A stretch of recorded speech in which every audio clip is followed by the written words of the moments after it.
Seguimos com mais um Fisiotalk, saudade de vocês. Meu nome é André de Mello, apresento os meus colegas, Márcio Quirino. Boa noite, pessoal. Am- Saudade de todos aí. Bater um papo legal hoje. Vamos Show. nessa. Amandinha Ramos Olá, galerinha! Boa tarde, bom dia, boa noite, sei lá, que horas que... e Bruno Stuzer. Oi, pessoal. Prazer estar aqui de volta com vocês. Depois de tanto tempo aí sem gravar, esperamos trazer algum conteúdo legal para vocês. Show, eu tive um lockdown aqui, mas a gravação continua. E aí, por falar em lockdown, eu queria saber de vocês como que está o retorno depois dessa pandemia. Todos nós ficamos 2 meses, 3 meses assim, bem, em atendimentos incertos, dependendo assim mais das teleconsultas. Pelo que eu conheço vocês três, os atendimentos voltaram com maior frequência nesse último mês. Foi difícil marcar com vocês. E aí, como é que foi, Amanda? Como é que tem sido esse último mês? Vamos lá! Assim que veio a pandemia, né, foi bem desafiador, mas abriram portas para o teleatendimento e tudo, então, assim, foi um novo caminho. E depois que eu resolvi voltar mesmo para o consultório, até me impressionei que até teve um movimento até bacana para o que eu estava esperando. Eu pensei que ia ter mais parado, e está mais parado. Mas eu tive uma outra coisa que foi bem positiva, na verdade, eu tive uma mudança de público. Então, de frequência. Então, eu tive mais, assim, uma quantidade maior de novos pacientes, provavelmente, de eu estar movimentando mais as redes sociais, de ter aproveitado esse tempo, quando teve isolamento, eu comecei a publicar mais coisas, me rendeu novos pacientes e pacientes que eram de uma renda melhor. Então, assim, queira ou não, para mim foi positivo nisso. Uhum. E é isso, foi um desafio bom. E, assim, eu senti que no mês passado, eu ainda estava nessa luta, querendo estabilizar, crescer, e agora deu uma estabilizada, eu não estou mais nessa questão assim, crescente, não deu aquela estabilizada. Mas eu ainda não estou na meta que eu gostaria, que eu coloquei para mim, então ainda está desafiador. Mas é isso, eu me Qual a impressionei. meta sua, Amanda? Eu vou falar a minha depois. Meu Deus. Em média, 6 pacientes, 10 pacientes? Ou é o dia sim, dia não? Isso varia, né? Mas eu gosto de ter uma meta de, no mínimo, 6 pacientes por dia, contando de segunda a sexta, que dá 30 pacientes por semana. Mas, assim, Legal. é a minha meta mínima. É bom E ter aí, meta. sem contar, é bom ter meta. Sem contar, assim, os domiciliares, né? Que a gente atende os senhorzinhos e tudo. Então, eu coloquei uma meta mínima, assim. Show de bola. Amanda atendia muitos idosos, eu lembro. Muito, assim, era uma frequência entre atletas e idosos. Eu acho que o público idoso, pelo menos para mim, foi uma Nossa, redução para mim é uma drástica, né? queda grande dos idosos. Mas, Principalmente que eram a maioria dos domiciliares, os idosinhos, né? Então, assim, eu fiquei com quase nenhum idosinho, assim. Quase nenhum. pois é, eu também. Alguns eu tenho até atendido por teleconsulta, WhatsApp, tudo. Alguns dão um jeito. Eu vou deixar o Márcio por último, porque esse cara aí, a agenda dele é de manhã, de tarde e à noite. É. E aí, Bruna, como é que tá o ritmo aí em Santa Catarina? Então, a gente tá mais ou menos ainda, porque agora que o Covid está bem alto aqui no Sul, e eu percebo que a agenda varia bastante, altos e baixos. Por exemplo, semana passada eu atendi bastante, essa semana minha agenda não tá tão repleta igual semana passada, mas assim, é bom que dá pra gente focar nos outros projetos que a gente tem também. Mas Sim. ainda continuo com procura de teleatendimentos e acredito que o teleatendimento veio para ficar, principalmente aquela fidelização das pessoas que já conhecem a gente, já vai indicando a gente, tu atende meu pai, tu atende minha mãe, tu atende fulano, né, que vai conhecendo, vai fazendo boca a boca mesmo por teleatendimento, olha que loucura. Então, e fora a assistência que a gente tem que dar mesmo à distância para as pessoas. Então, na verdade, talvez não presencialmente, mas a gente está sempre trabalhando, né? Ou mexendo em rede, ou lendo algum artigo, ou na verdade a gente está sempre trabalhando, né? Está sempre ativa. Show. Você está indo praticamente todos os dias na clínica? Ou Sim, dia sim, dia não? É. Não, todos os dias eu vou porque eu também tenho o Pilates lá, né? Daí tem a outra física que trabalha comigo. E às vezes eu entro junto no consultório, que o paciente, né, por exemplo, Mackenzie, mas é bom fazer uma liberação, vou lá para ver, vou para dar uma assistência. Infelizmente ainda as pessoas só associam a gente como, né, o responsável pela mudança, né? Tem um pouco daquela coisa, o outro físio, tem aquele sentimento que está sendo abandonado pela gente, mas eu falo, o outro profissional é tão bom quanto ou melhor, né? Tem a experiência de conhecer outro profissional, eu vejo que as pessoas são muito pegadas a gente, né? E essa coisa do desapego é difícil, né? O paciente não entende que a gente quer melhor para o paciente e em nenhum momento é do que a gente não quer atender, e sim oferecer o melhor para ele. Talvez eu não tenha a técnica melhor, mas sim a minha colega tem, e sim dar resolver o problema mais rápido possível. Eu percebo isso com a Thaís. Tem coisas que ela faz melhor do que eu e eu tento ver, Exatamente. assim, direcionar para isso, falar, olha, isso é melhor você ser atendido pela outro colega ou por outro colega. Bacana. Assim, eu não tenho aqui contato com Pilates. A questão, até para identificação de alguém que está aqui assistindo a gente, que tenha um estúdio de Pilates, teve um retorno significativo ainda ou está ainda morno? Eu tive perca de 70% da minha clientela. E agora os novos são uma captação nova, são pessoas novas que vêm por rede social ou porque quer começar a fazer uma atividade, ou são os pós-consultórios, né? Que uma coisa engraçada que na recepção da clínica tem uma televisão que mostra várias coisas que a gente faz dentro do consultório, uma delas são fotos ilustrativas do Pilates. E as pessoas falam, tem Pilates aqui, porque como a clínica tem 3 andares, né? Justamente a sala não tá lá embaixo, a olho nu, para quem passa e vê. E as pessoas, justamente, elas que me vêm pedir, né, em relação à prática, o que eu acho melhor ou não, eu sempre pergunto para a pessoa o que tu gosta de fazer, em nenhum momento eu fico empurrando, não, o Pilates é a melhor coisa, a gente já sabe que o exercício se mexer é o mais importante, independente que tipo de classe de exercício que ele vai escolher. E a gente teve uma captação de pessoas novas, assim, e o mais interessante, assim, que às vezes de contatos que tu muito menos espera, né? O fulano que lembra de ti, o ciclano que já se tratou, a rede social, então mostra o quanto é importante a gente estar ativo, atendendo, né? Alimentando rede, enfim, Sim. todas essas coisas. Experiência positiva que você deixou de alguma forma com alguém e ele vai lembrar de você. E olha só, segunda pessoa, Amandinha, e não foi combinado isso. Redes sociais, hein? Depois eu vou comentar isso. Redes sociais precisa ser movimentado, mas movimentado bem, comunicando de uma forma que faça a pessoa ter vontade de te procurar e marcar contigo. Isso o Márcio Quirino faz muito bem. Diga lá, Márcio, como é que tá o ritmo aí de uma pessoa? Realmente, assim, eu até me surpreendi, né? Porque eu acho que voltou ao nível anterior da pandemia. Mas a vantagem, né, que a gente está sempre conversando é que nesse período que a gente ficou parado, a gente realmente ficou se movimentando, né? Nas redes sociais. Então, a gente consegui botar o meu outro projeto também com os meninos do Redneck, né? Então tá aparecendo muitos pacientes com dores de cabeça, pescoço. Teve aquela história, né, de alguns médicos, a gente conseguir fazer aulas pelo Zoom, né? Então fica bem legal a gente pegar médicos que se interessam por conhecer mais da fisioterapia. Nós não temos muito tempo de ir num consultório, de mostrar o nosso serviço. E a gente conseguiu, nesse período, chamar alguns colegas médicos, né, e dar aula, né, discutir, na verdade, né, trocar experiência. E isso, realmente, eu estou conseguindo captar muito mais pacientes deles quando eles entendem. Será que eu vou mandar ele para uma osteopatia, para uma Mackenzie, para um Pilates, para uma musculação? Então, quando a gente explica, através dos subgrupos, do próprio MDT, eu acho que fica mais fácil dele saber indicar, né, os pacientes. Eu também estou notando uma demanda, realmente, como vocês falaram, né, bem diferenciada. Eu tinha uns idosozinhos que sempre vinham para mim, né, que eu levava para a musculação, que eu fazia realmente um trabalho de promoção de saúde.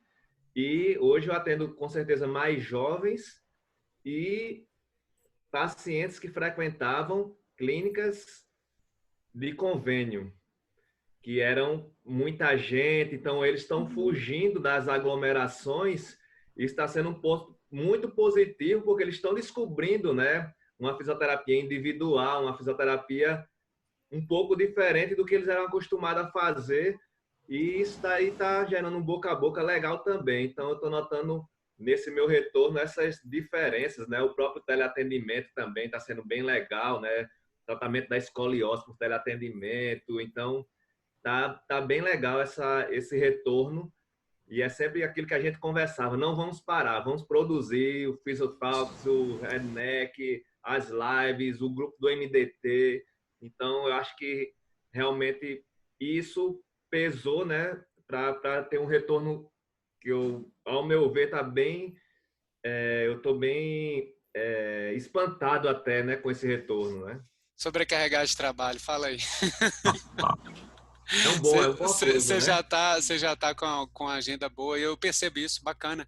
E isso que o Márcio falou, gente, foi um insight para mim, porque volta e meia eu conversava com algum médico que eu estava acompanhando conjuntamente um paciente, e eu sempre falava, vamos tomar um café, vamos conversar, eu estou, né, criando ali parcerias, só que era aquela coisa presencial, e o Márcio teve uma sacada que ele teve contato com alguns médicos, ele até atendeu um deles, e ele propôs essa reunião no Zoom, ele reuniu aqui pelo Zoom e divulgou a forma que ele faz de trabalho. E eu acho isso genial, porque nenhum profissional tem a obrigação de entender o que a gente faz.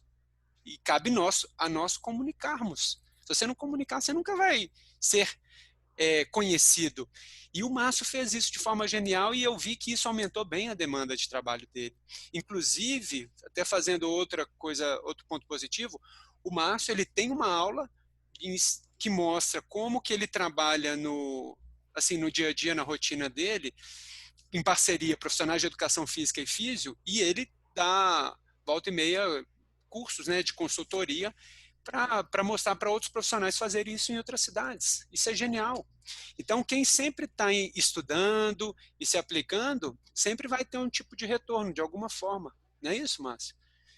E o Márcio, ele tem várias frentes, né, Márcio? Você trabalha com escoliose, dor de cabeça, coluna, musculação. Até a Bruna não teve algum contratempo, não foi, Bruna, que não deu para participar, mas o André e a Amanda participaram tanto da mentoria, né, com o educador físico, quanto com o médico.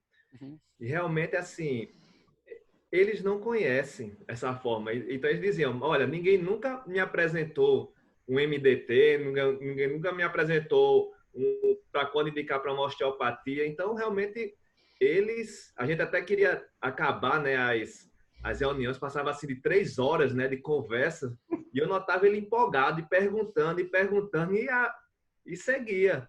Então, realmente, eu acho que eu fiz o Talks, né, dos nossos principais objetivos é isso, né, passar como nós trabalhamos, né, como é que a gente pode contribuir, né, para colegas recém-formados, para colegas que já estão na estrada há um bom tempo, pacientes. Então, a gente tenta passar isso, né, para os nossos colegas que nos acompanham aqui pelo Fisiotalk, né?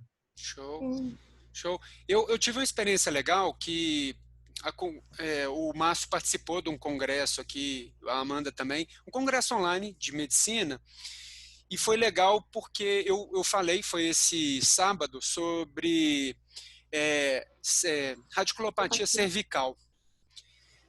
E aí, eu fiz ali uma apresentação de 40 minutos e foi legal, bacana, uma visão diferente para que médicos e profissionais de educação física soubessem o que a gente faz. E eu dei aquela pitada de MDT, não ensinando o que fazer o MDT, mas falando, isso aqui existe. Quando você vê que um exame de imagem não está compatível com a clínica e tudo, existe uma avaliação de posturas e movimentos. Beleza, fechei. Hoje, uma pessoa me ligou de Belo Horizonte, querendo fazer teleconsulta, porque está com a condição assim, é uma profissional de educação física e uma aluna está assim. Então, achei legal. E a questão que vocês falaram de redes sociais, pessoal, eu estou mergulhado em estudos de comunicação, de divulgação, de como a gente comunicar não só com palavras, mas com imagens, e da mesma forma utilizando recursos de comunicação, como gatilhos mentais, para mostrar o que a gente faz de fato, não só de forma racional, mas criando uma vontade, vamos dizer, um marketing voltado para que as pessoas nos procurem. Gente, isso, depois que eu mudei voluntariamente a minha forma de comunicar, a minha agenda de Instagram aumentou muito. Tipo, eu sou um relato de caso. E eu tô querendo divulgar isso, como vocês viram aí no último mês do Maratona 33. Então, para mim, o isolamento foi uma descoberta de eu estudar muito, e eu estou voltando agora, intencionalmente, eu estou indo dia sim, dia não no consultório, minha agenda já voltou uns 2/3 do que era antes, e eu estou alternando os dias com a Thaís, porque lá o nosso consultório é meio pequenininho, então não cabe muito bem transitar vários pacientes, e está tudo bem, está rolando legal. E daí, o que eu percebo é que a agenda para mim, acho que desse jeito agora eu viveria a vida toda. Eu estou satisfeito. O que eu estou percebendo é que eu estou tendo mais tempo para estudar as coisas que eu queria antes. Então, às vezes, a gente fica muito cheio de paciente e a gente vai postergando coisas que a gente precisava. Eu tenho certeza que todos vocês, de alguma forma, voltaram diferentes depois do isolamento em termos de bagagem de conhecimento. Vocês percebem isso? Com certeza. E aí, Mandinha, o que você percebeu? Não, tanto o conhecimento. O primeiro master para mim foi como lidar com teleatendimento, né? E como o MDT nos disponibilizou através das aulas e todo o apoio e de discussões entre os colegas. Então, esse para mim foi o número 1. E segundo, gente, nós nunca tivemos tanto conteúdo bom, gratuito, nas redes sociais, no Instagram, com tantos professores feras, com tantas pessoas assim, literalmente dando aquilo que nós precisamos para destacar e para pensar fora da caixa. Então, para mim foi tipo, Legal. Show. E aí, Bruna? Você estudou muito, você entrou muito em estudos de dor. Você fez curso com o Rafael, não foi? Comenta aí com a gente. O que você voltou diferente? Sim. Então, fazia um tempo já que eu queria estudar um pouco mais sobre dor nesses pacientes que são os mecânicos inconclusivos, esse povo que é largado, que passa tudo que é lugar e ninguém resolve o problema, ninguém entende, né? Acho que todo mundo passa por isso. E eu queria ajudar essas pessoas que ficam quicando de clínica em clínica, ninguém ajuda. E acho que desde o ano passado, que eu já estava um pouco inquieta em relação aos mecânicos inconclusivos, e comecei a fazer alguns cursos de dor, porque eu sempre acreditava que alguma coisa estava me faltando. E depois que eu comecei a ver os vídeos do Rafa ali, né, para uma indicação que eu queria fazer um curso de um espanhol esse ano, que vinha para Floripa, que ele trabalhava exercícios cognitivos e exercícios físicos associados. Já tinha me inscrito tudo. E um colega, o Hélio, me falou, não, tu tem que conhecer o curso do Rafa. Fiquei meio assim, né? Aquela indicação. Fui lá, me inscrevi, fiquei maravilhada. Assim, as formas de aprendizado, né? E depois começou a cair minhas fichas em relação ali sobre dor, onde o MDT entra dentro dessa classificação da dor, sobre os mecanismos, que são os nociceptivos, nociplásticos, neuropáticos. As outras formas de a gente dar exercício para o paciente, não só movimento repetido. Então, mudou a minha visão de tratar e observar os pacientes. Enfim, eu acho que são coisas que vão agregando a nossa formação para dar o resultado mais rápido, né? O meu objetivo é entregar um resultado mais rápido possível para o paciente. Por exemplo, hoje eu atendi uma paciente que ela me procurou por uma dor de cabeça, uma dor no pescoço, mas eu já percebi que o mecanismo dela de dor era um mecanismo misto, tanto nociceptivo como nociplástico. Então eu já falei para ela, para a gente tratar essa tua dor da fibromialgia, a gente vai trabalhar com exercícios de alta intensidade que não te deixam dolorida no outro dia, mas para essa tua dor aqui, a gente vai fazer exercício de repetição. Então, assim, vai te aumentando as tuas ferramentas, né, na tua caixinha de ferramentas. Então, é isso, assim. Show. Né? Não dá para parar de estudar, na verdade. A gente nunca vai parar. Pô, massa. E eu, Bruna, nos estudos que eu tenho encontrado em psicologia e comunicação, eu acrescentaria nesses casos uma pitada de motivação ou acionar gatilhos que façam ele estar mais comprometido, sabe? Ou entender as crenças, que é um gatilho chamado coerência. Tudo se conecta. No final, a gente vai fazer exercício. E o negócio é acender a vontade da pessoa durante a consulta, né? Vendendo ideias. Gente, pessoal, eu acho que a ficha do MDT não tem melhor que nenhuma outra. Porque tu aborda todos os fatores psicossociais. Agora as fichas novas já vem a crença do paciente ali na última linha, não sei se vocês repararam. O que o paciente espera, né? Eu já acrescento os 3 objetivos do paciente lá em cima, né? O que tu quer voltar a fazer que tu não faz? Então, eu acho que a gente já fazia isso, mas eu acho que com essa pandemia a gente veio muito mais motivado a melhorar, que eram aquelas lacunas que faltavam, que a gente deixava passar, né? Não estou dizendo que eu resolvo o problema de tudo, muito pelo contrário, tem paciente que eu não resolvo. Mas me torna uma fisioterapeuta mais capacitada para entender e tentar resolver. Massa. E aí, Márcio, o que mudou na sua forma de atender pós-isolamento? Como vocês acabaram de falar, né? Então foram lives fantásticas, assim, assuntos realmente que tá muito diferente, assim, as palavras vão saindo, certo? Sem querer, aí vai vindo a fala do Palmiro Torriere, aí vem a fala do Rodrigo Vasconcelos, aí vem a fala do Edmur, aí vai fluindo. Eu vou lembrando das lives, né, dos artigos científicos e vai saindo. Então, realmente tá muito diferente, realmente, essas abordagens, né? A gente consegue ter outras visões que a gente ficava muito no nosso mundinho, né? E realmente essa pandemia serviu para abrir um pouco a mente e entender o paciente de outras maneiras também. Foi uma pausa forçada necessária para a gente crescer em conhecimento e voltar com a cuca mais fresca também, né? Querendo ou não, quando a gente dá uma pausa, a gente começa a perceber nas entrelinhas as coisas que a gente não percebia. Isso que você falou foi interessante, Márcio. Cara, ficou muito marcado para mim a live do Rodrigo Vasconcelos, falou de fisioterapia baseada em valor, aquelas métricas de você entregar resultado, né? Era uma coisa que eu já buscava fazer, só que agora eu estou registrando muito mais coisa do que antes. Ficou marcado para mim também a do Marcel Gagliano, que ele falou que a condição de dor nociplástica e nociceptiva não é preto e branco, cara, tem nuances. E essa questão de desarmar ali, fazendo exercícios aeróbicos, desarmar o sistema, né, assim, começar a fazer esse rebaixamento, a analgesia induzida por exercício aeróbico, sobretudo, né, de alta intensidade. Eu fazia isso na academia.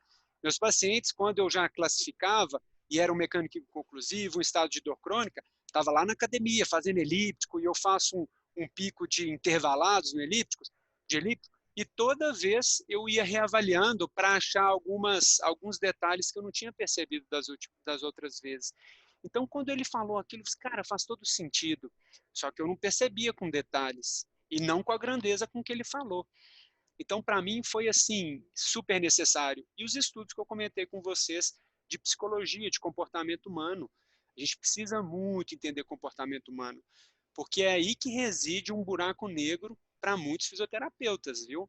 Porque a gente fica ali naquela, eu não consigo adesão do paciente, a culpa é do outro profissional que mexe na cabeça dele. Não, gente, a gente tem que entender o comportamento humano, a gente pode, de certa forma, influenciar nisso. Diga lá, Márcio. Eu acho que até antes da pandemia eu estava muito ligado só simplesmente a reproduzir os artigos no nosso dia a dia.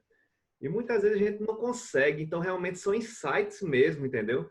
Então é aquele na hora, ó, eu acho que eu vou fazer esse movimento com esse paciente e ver o paciente melhora, mas em que artigo está isso aqui? Não tem, meu amigo. Então, como eu estou vendo, a nossa prática realmente nos ensina muito mais, o paciente nos ensina muito mais do que eu querer replicar os artigos. Então, eu tive tempo de fazer até o curso do Léo Costa online também. Ele fala muito isso. Olha, o pessoal interpreta errado.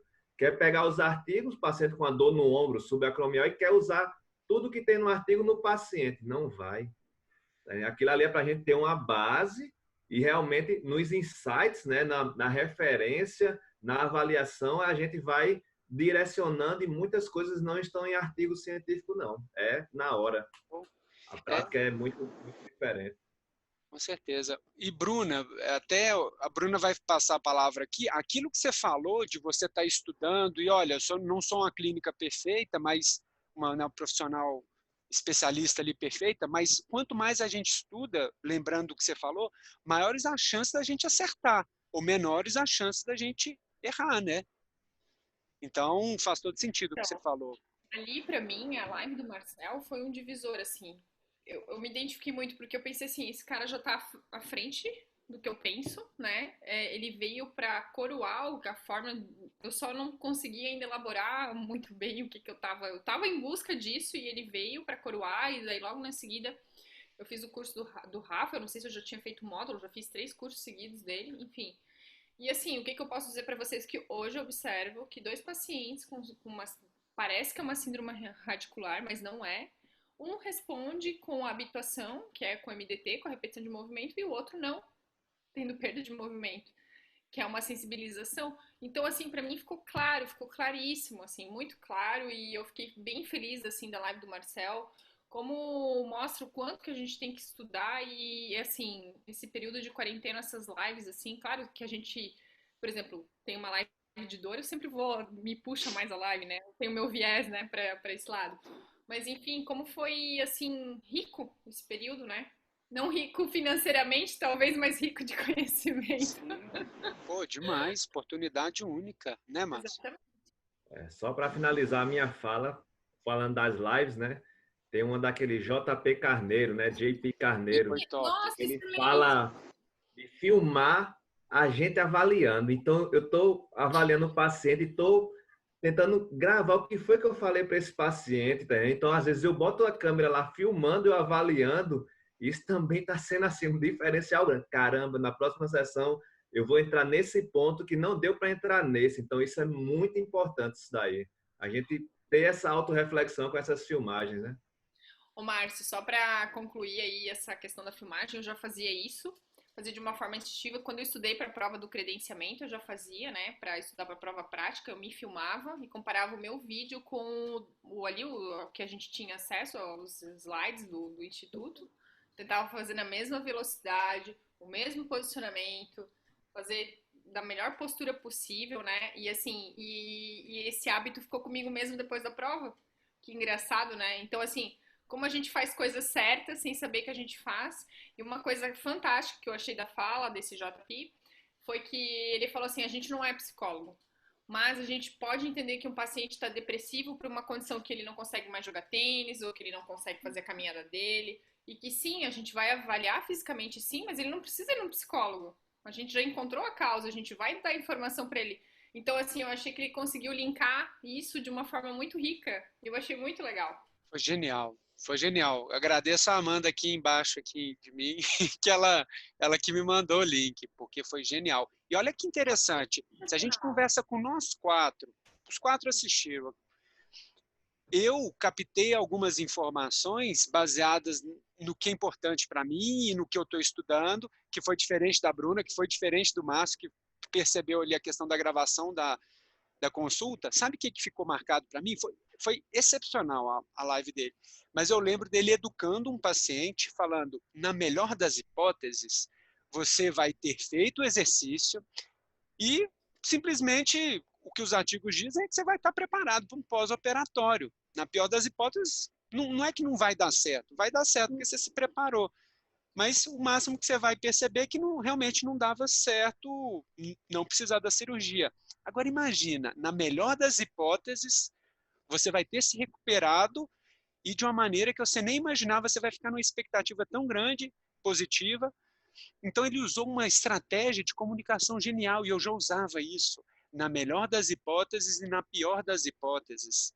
Então a pessoa fala assim, bom, pior do que está hoje, não tem como, sem eu falar isso com ela, né? Ela já está vamos dizer, a pessoa está num quadro tão de tanta dor, não tem outra pior hipótese. Então ela vai estar mais tendenciosa a escolher a segunda hipótese. E outra, não tem uma terceira. Então a pessoa tem que escolher. E ela cria uma meta. Isso é genial, isso é pura comunicação, pura venda. A Mandinha e depois o Márcio e vocês fecham aí a discussão. A Bruninha que pediu a palavra. Não, podem falar, podem falar. Então, diga lá, Márcio. Então, assim, com certeza a gente vai vendo as lives na memória, né? Então, a do Marcel, o que é que eu uso agora? Muitas vezes a gente faz um movimento que acha que é a preferência direcional e o paciente piora. Aí agora eu digo, olha, você vai piorar. Você pode piorar com esses exercícios, mas depois você vai melhorar. Então, isso eu não preparava o paciente, e o paciente vinha na minha sessão e piorava e não queria mais voltar, certo? Mas hoje na avaliação eu já digo, olha, você tem 90% de chance de melhorar, mas você pode piorar, faz parte do tratamento. Então, bem que ele disse que eu ia piorar, mas eu sei que depois eu vou melhorar. Então, essa parte de botar uma atividade física. Ixi, caiu. Mas, daqui a pouco ele entra. Eu vou fechar isso daqui falando isso que o Márcio falou, de poder piorar. Eu atendi hoje uma paciente e eu já tinha atendido a filha dela no começo da pandemia. Era uma dor no ombro e que melhorou fazendo um movimento do pescoço, estava sem dormir e não tinha nenhuma perda de movimento. E aí ela indicou a mãe dela, foi semana passada. E a mãe dela tinha uma restrição significativa no pescoço, dor de ânus. E aí eu simplesmente achei uma preferência direcional e ela foi fazendo para casa. E ela chegou em casa, ela me relatando hoje agora. Ela falou, André, aquele dia eu saí pior do consultório, porque concentrou, ela fez um movimento que ela não estava acostumada. E aí ela falou assim, a Camila me falou que não era para eu desistir, porque se não fosse a Camila, a filha, ó, eu falando aqui o nome, né? Se ela não falasse comigo que era para eu seguir mesmo com dor, eu teria parado, tomado medicação, mas eu fiz isso no primeiro, no segundo estava ainda doendo, no terceiro parece que a dor sumiu. E ela melhorou assim 90% em 5 dias. E aí eu falei assim, nossa, eu não eduquei ela completamente como eu eduquei a filha. E aí eu até mandei uma mensagem para a filha dela, obrigado. Amandinha. É engraçado, né, que eu não sei se vocês percebem, mas eles falam assim, por exemplo, a pessoa tem 40 anos. Também 40 anos, assim, que uma sessão, né, é engraçado porque às vezes o próprio paciente se conforta e traz uma justificativa. Eu não sei se vocês percebem isso. Sim, sim. E é triste, né? E até médicos falam, é coisa de velho, todo velho sente dor. Vai enganar o ser humano, como assim? Mas enfim, o que eu queria falar era assim, você que está escutando a gente pode ter se identificado com a história de cada um, mas você também pode não ter se encaixado, pensado, nossa, eu não aproveitei tanto quanto poderia, eu não estudei tanto, eu não dei o pulo do gato, digamos assim. Mas eu só queria dizer assim, fica tranquilo, porque você tem oportunidade ainda, tipo, não passou o momento, passou uma das oportunidades, mas você pode gerar a oportunidade de, neste momento, na sua semana, tirar ali 2 horas de tal dia ou tal dia, eu vou fazer isso, eu vou sentar para estudar. Isso vai fazer toda a diferença, igual fez com a gente aqui. Então, caso você não tenha desfrutado por sei lá quais motivos da pandemia, você ainda pode criar a oportunidade. Mas eu acho que até entre nós 4, né, tá muito rico, porque assim, tu posta uma coisa, eu posto, o André posta, o Márcio, eu aprendo diretamente com vocês 3 o tempo todo. Só de olhar, é verdade, é isso, né? Assim, a gente tá sempre aprendendo um com o outro. Eu tô assim, gente, eu quero saber as coisas do crônico. Eu vou lá pro Instagram da Bruna. Como é que eu preciso me comunicar? Eu vou lá no André. Pô, já tá virando referência. Eu falei, Márcio, me ajuda. Eu preciso de umas dicas. Então, aqui, ó, é uma delícia aqui vocês. Eu falo, vocês me estimulam a ser melhor. Boa, boa. Realmente, essa sua fechada foi magistral, Amanda.